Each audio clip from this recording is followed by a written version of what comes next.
Okay, so today I'm doing a review for 20,000 Leagues Under the Sea, which is a classic underwater sci-fi adventure, and The Heroes, which is grimdark fantasy. I'm gonna keep both of these spoiler free, but feel free to use the description timestamps to jump around. Starting with 20,000 Leagues Under the Sea. So the basic setup of this is that there is this giant sea creature that's terrorizing the sea, that's causing a lot of shipwrecks around the world. So our story starts with three men who go off on the Abraham Lincoln, which is a ship. They go off to try to hunt down this narwhal, I think is what it's called. This giant sea creature that is terrorizing the sea. They do end up finding it, and when they do, they become shipwrecked, and then they discover through a very exciting series of events, they end up discovering that the narwhal is not a narwhal, but actually a submarine. This thing that's been terrorizing the land is a submarine. So they end up being taken captive, and now they're a part of the crew. That's the setup of the story. This book is broken up into two parts, and I would say definitely part two is much stronger than part one. While part one has some really fun and exciting moments, it's also really bogged down by a lot of really hefty, dry descriptions. I didn't need to know every single square inch of the submarine, what it looks like and what its functions are, and I don't care as much as this author does about all of the sea creatures that they see. I read a lot of classics, so I'm pretty used to a much slower pacing. I'm pretty used to a lot more description-heavy storytelling and more dry descriptions, but boy, did he challenge me with the first half of this book in that category. However, like I said, even in the first part, there are some really, really solid, exciting, fun moments, and then part two is, it picks up a lot, in my opinion. That's where the story really turns into more of an adventure. I really love seeing some of the obstacles that they face, and genuinely, there were so many page-turning moments, especially in the second half of the book. There were a lot of really high-intensity scenes where I was worried for what would happen to these characters, some pretty emotional moments, and just overall a book that I really ended up enjoying a lot more than I thought I would with the first half of it. I would say the book's biggest failing has to be the number of undulations. There are 19 in this book. 19 undulations. I'm just kidding, that's not actually failing with the book. There are 19 though. It's not my favorite classic I've ever read, but I did have a really good time reading it, and I enjoyed a lot of the scenes. There were a lot of high intensity, really fun scenes that I had a great time with. Oh, fun fact, 20,000 Leagues Under the Sea. I definitely did not think that we were talking about 20,000 leagues in distance. That's how far we're traveling throughout this book. I thought we were talking depth.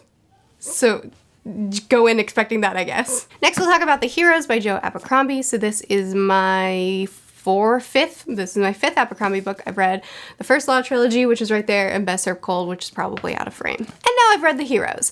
So this is really different from the other Abercrombies that I've read, especially plot-wise. So this takes place over 3 days of battle, and it's definitely a slow build, which is, not uncommon for him, but it's a very slow beginning. A lot of sitting around the campfire and discussing what's to come and preparing for what's to come. But over these 3 days of intense battles, there's such a great build that comes where intensity just gets upped and upped and upped. And this is definitely a very battle heavy book. This is a story. Actually, let me read the back description because I'm not sure how much he says in the description, and I don't want to spoil things. Oh, the description says 3 men, 1 battle, no heroes. Is there more somewhere? The description is mostly just telling you a couple of the key players and what they're about. So I'll keep it pretty vague too. So we do follow quite a few people, and we definitely jump around to several different perspectives. So I guess there's a lot going on character-wise. But here's the thing with Abercrombie.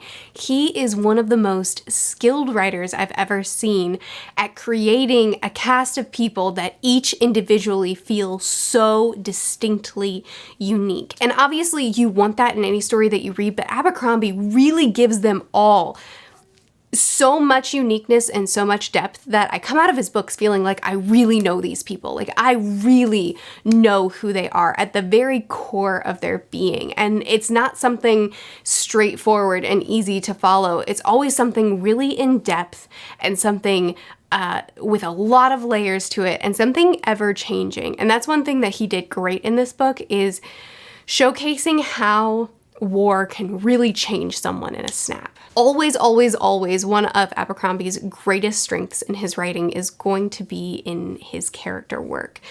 This is another book that doesn't have a strong driving plot. The plot isn't something that is always there present with us. A lot of times we're just chilling with characters and the plot will come back around when it comes back around. There definitely is a storyline that we're following and a purpose and a point to this, but always his characters are what shine. And again, it takes me such a short amount of time to get attached to his characters because he finds things about them that are so completely unique to them, and then their motivations, what drives them, their backstories, and the way they react to the situations around them are all so individualistic and so honest. And I always feel like I'm interacting with real humans, where I oftentimes and almost always don't agree with them, but I always get them. And that makes them so fascinating to follow. The description makes very clear that there are no heroes here. And that's one theme that Abercrombie is very consistent with as well, is that he doesn't write the good guys. He doesn't write someone to root for. He writes very dark stories, and he writes very dark characters. So if you're looking for an author that gives you someone to root for, maybe not here. I mean, I still root for these characters because I fall for them, but I don't root for them because it would be good for the world if they won. But also, his books are so riddled with humor that I guess that's a lot of the bright spot that he brings to his stories. So even though we're in this dark and desperate time where death is around the corner everywhere and where people are constantly mourning what they've just lost, we also have so much humor balancing that out that keeps things heavy yet not crushing. Does that make sense? I feel like I'm doing a bad job at selling this book. It's just that I always feel like everything is real in his books. I always feel like the characters are real, and strong character work is such a big selling factor for me as a reader that, I don't know, I really love his stories. Plus, this is a very battle-heavy book, which is not my thing at all. But Joe Abercrombie, I think he writes battles. I think he's one of the most skilled battle writers I've read. His action sequences are so immersive. They're not exhaustive. I never feel like they go on too long, but they're also not quick and then over. The way he writes, especially in this book, where he'll switch perspectives mid-battle, which of course I've read before, but the way he does it makes the stakes crazy high. Anyone could be injured or die around the corner. And it's such a page turner. It's so intense, especially, like I said, it's a slow build. So the beginning of the book is much, much slower, but the second half of the book is just like, you can't put it down. Or I couldn't put it down. This is a book I would say where the plot itself didn't sound interesting to me going in, and coming out of it, I look back and I think that the payoff in this story was 100% there and so satisfying. I wouldn't say that the plot is what I come out of this book saying I loved. It's the characters. It's always the characters. It will always be the characters. Abercrombie has impeccable prose, untouchable characters and how real they feel, and excellent battle sequences. Coming from someone who doesn't even care that much about battle sequences in books, this is a book full of it, and it was fantastic. I did just buy, hang on, I'll tell you what I just bought. Okay, I bought Red Country, which is the next standalone for Abercrombie, as if I'm reading things chronologically, but I also just bought Half a King, which is his Viking series. And I've been on such a nautical kick where anything set at sea sounds lovely to me, and this is Viking warriors at sea, as far as I could understand based off of the description. And so I do want to read the next standalone, but more than that, I really want to read this Viking trilogy. So I don't know.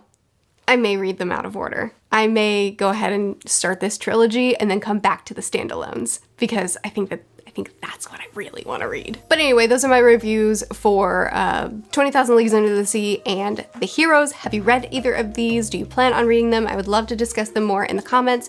If you're going to discuss spoilers, please do spoilers space so that we don't spoil people who haven't read them yet. Check out my Patreon if you feel like it. I'm there all the time. We discuss a lot of things.